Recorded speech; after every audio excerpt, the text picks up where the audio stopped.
Hey everybody. So, sorry for the disturbance. For some reason, my two dogs down there decided this is a good time to wrestle. Let's see if I can show them. So it's time to get it on.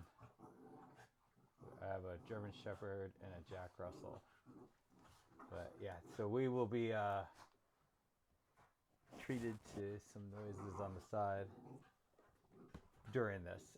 But anyways, so yeah, last time I was finishing up the X animation, which went smooth as silk, and today or yesterday after that video, I finished up the Z animation, which went really super simple. So yeah, it was like trying to get the first one. Or yesterday I finished up Y. Yeah, I mean to yesterday I finished up Z. I was yesterday showed finishing up the Y. So getting X working was very difficult because that was the first camera animation, and then Y and just like 3 days, 3 sessions of bugs. Uh, every session goes anywhere from the me coding goes anywhere from like 15, 20 minutes to maybe an hour max. So like these maybe one day's work is like if I was working full time would be like 6 sessions, which is why like I'm enjoying going through this in more of a slow motion because I could see how things are changing with time. Or I could see like I get more examples, finite granular understanding of things that are going on. All right, guys. All right. But Daisy, Daisy is the little one, the Jack Russell, and then Gretchen is the German Shepherd, and Daisy's the one that's instigating here. Stop it, Daisy! And then Gretchen now is upset because she thinks that she's in trouble. Um, it's a good girl. It's a good girl. Yeah, yeah, it's a good girl. All right, get. All right. So, anyways, so I got Z working, and it was super simple, and that is kind of how things go. And then the very next thing I plan to do is to get the look at working, so that I can animate where it's looking, not just um, right now. Basically, it's locked into looking at 000, which is a pretty cool effect in this example that I am showing right now, because it's kind of like what I was trying to go for was like a helicopter kind of flying up and then looking on top of the roof, and then see on the roof there's like kind of a focal point to look at up there. I think that's a pretty cool animation. I could definitely see me having like ta-da, crafty by Melissa, some sort of branding or something at the top here. Um, it sets up a kind of a nice um, excitement or tension as we get closer and closer. I wonder what's up there. Let's see. Oh, wow, it's a cool ball. Anyways, yeah, so that's that. It was super simple, like I said. Basically, I converted the Z position from a number to animation property descriptor. Pretty excited because, I invented the animation property descriptor way back at Meshes. We've gone through 3 iterations of mesh upgrades, 3 iterations of light upgrading, and now 3 iterations of camera upgrading. And this has been nice and stable. Has been able to handle everything that's come its way. Um, and then, but anyways, actually, that's the order. I messed up the order. There's a ton of stuff on this. So we have our camera. Let me see. Yeah, I have one open. Let's close that. Show the raw data. So for our meshes, it's not too bad. All we have is the tower, the ground. So let me stop the mesh and or the animation. Yeah, see, there's like a ground here, and then let's go back to meshes, and then we have our tower, which is this thing, and then we have the ball that's sitting at the top that you can't see right now. And I do think, this one, unlike yesterday's, I think this one does give you the impression that you are flying up towards it, as opposed to it's not rotating down towards you. Um, so I think that's awesome. Um, but anyways, uh, there's a lot of lights. Let's see if any of these are open. Yeah, one's open. Let's close that, and then show raw data. So we have all these lights so that we can see stuff. This one I put on accidentally. Um, just a ton of lights all over the place with different colors and stuff like that. Um, and yeah, lighting is a lot more difficult, I think, to accomplish than um, setting up the meshes. But anyways, so that's that. So there wasn't a lot of code. Basically, in the interfaces, oh, I guess I should talk about the camera too. So the camera is the only thing that's animated. And let's go to the Z or X. So it starts at -40 in the X position. So that's like to the left 40, and then ends at 0. So basically, it ends directly in front of it. So we're kind of moving this way uh, as we animate across. So, we kind of boom. And maybe that's why it works a little better, is because we are actually animating in 3 dimensions. Okay, so from Y we start at -25. So the tower itself is 30 tall, and I slid it down 15 so that the peak of it would be at 0. And then we're starting off like 5 above, or 5 above, so at -25. So if we change this to 30, so we're right on the tower level, on the ground level, but you can't really see the ground.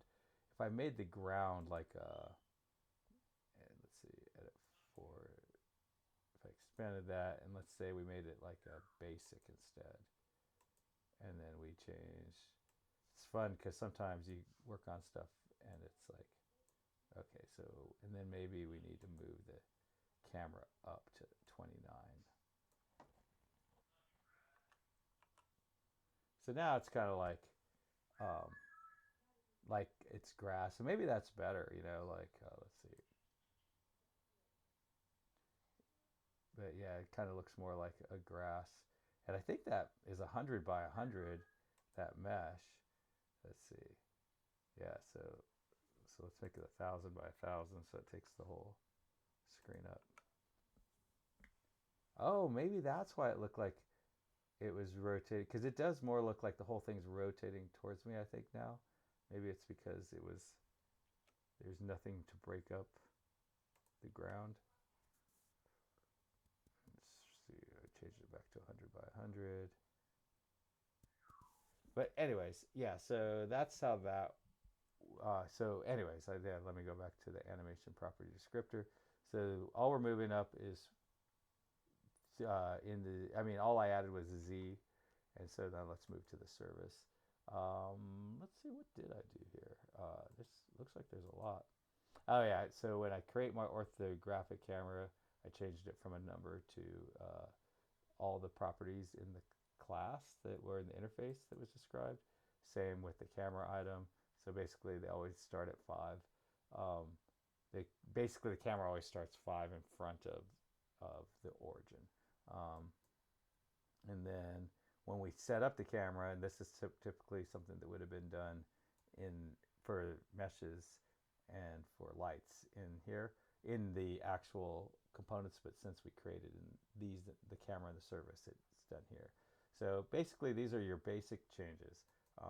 I would say about 45 to 65% of the changes were caught by the transpiler, and then I kind of had to search for the other ones. So set up camera item, oh, okay. So this was an interesting bug that I had to fix, because basically for some reason when I would go from orthogonal and animate orthogonal and then go back to a regular camera, the animations would just be lost. It would all go to 0. For some reason the reference was broken, and I understand why that reference is being broken. But what I didn't understand is why when I went to orthogonal, the reference wasn't being broken. It was only being broken after I did it and came back. But anyways, this was the fix, was to publish the signal item. I wish they would have named this publish instead of set, but I'm sure there's probably like other instances that I don't understand. Oh man, I'm running out of time. So let's see, interface. So in the animation properties, basically for Z position, I just had to add perspective and orthographic. So that meant that when you go to animations, when you select the Z position, you could see it. Before you couldn't see it. Everything is limited. Um, and then in the component, basically, I just have to show it. So when you're in the camera and you go look at the raw data, you can see the actual data as opposed to just the word object. And that was for orthographic. And then in the form, I had to make just two small changes, basically, so that when you're looking in a form and you're looking at the Z, that it gets it from the start value, not, it used to just get the value because it used to just be a number. And basically the same thing goes for perspective and that, and perspective form and perspective data. So that's that. I think we're in pretty good shape. Like I said, next will be to animate the look at position. See, like right now this one's looking, but like I could make it look at like 2, so that it's looking kind of just above the ball. And that's pretty cool. I could say look at, let's say 5, so it's like 2 above the ball and 5 in front of the ball. So, but I think it would be a lot better if I mean, it's good. I think there'll be some cool effects that I can make if what it's looking at changes, especially if you have like a ball that's moving across, and then the camera's looking at the ball moving across, and maybe even the camera's position doesn't have to stay, with it. Like the camera could be passing it or falling behind it as it comes across. I think that could be some cool, lead to some cool animations. But that's about that. Happy coding, everybody. I saw like this thing. I've always done this because whenever you go to a concert, you do this. But apparently now it's like kind of a devil worshiping thing or something like that. So I'm gonna try to go to this, or maybe this. I think this is like hang loose. I don't know. But anyways, yeah. Happy coding, guys. Bye.